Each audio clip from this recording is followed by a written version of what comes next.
on est sur le chantier de la RN10, la mise en 2x2 voies du dernier tronçon entre Angoulême et Bordeaux. C'est les derniers 11 km à réaliser. On a obtenu le marché pour la réalisation de 7 km en terrassement avec Gentoli, en assainissement avec EHTP et pour les chaussées avec Sura. En parallèle, on a Enjeu Génie Civil qui vient de réaliser les ouvrages de la continuité.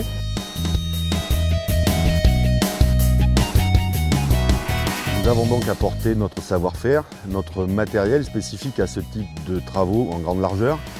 Donc à savoir, nous avons apporté une centrale d'enrobage de grosse capacité, Aztec 400 tonneurs, qui a été couplée avec une centrale régionale de 250 tonneurs pour arriver à des capacités totales de fabrication de 650 tonneurs.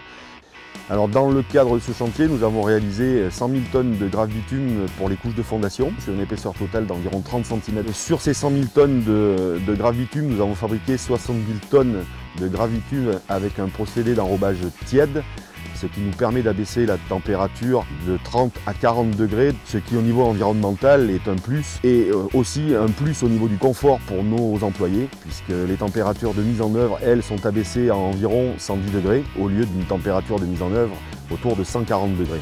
Donc le chantier, ça a été 600 000 m3 de terrassement. On a eu un pic de 90 personnes pour à peu près 40 machines. On est sur un gros axe routier, donc on est à 5000 véhicules jour par sens. Donc on a une énorme structure de chaussée, d'où les 5 couches différentes à réaliser. On a eu beaucoup d'échanges avec le client et le personnel pour réaliser les travaux en temps et en heure. Les contraintes de ce chantier sont d'abord d'ordre lié à la sécurité routière, avec un trafic qui est à proximité du chantier, et voire même qui sera directement au contact du chantier quand on abordera les raccordements au nord et au sud.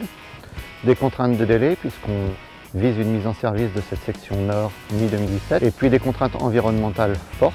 On a notamment un ruisseau qui est classé Natura 2000. Et donc non seulement au stade de la sélection des entreprises, mais au stade surtout de réalisation du chantier. Au jour le jour, il fallait veiller à préserver l'environnement. Le client nous avait retenu consécutivement à notre dossier qui comportait un volet écologie non négligeable, à savoir gestion des eaux, du bruit, des poussières, protection de l'environnement.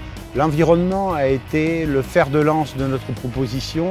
C'est un volet très important et qui vise à préserver au maximum tout l'écosystème que nous allons rencontrer dans ce département.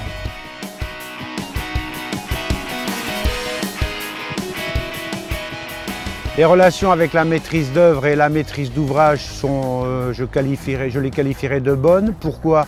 Parce que quand nous arrivons pour réaliser un chantier, nous rajoutons énormément de valeur ajoutée. Le client est satisfait de travailler avec nous parce que nous lui amenons des solutions souvent efficaces et rapides.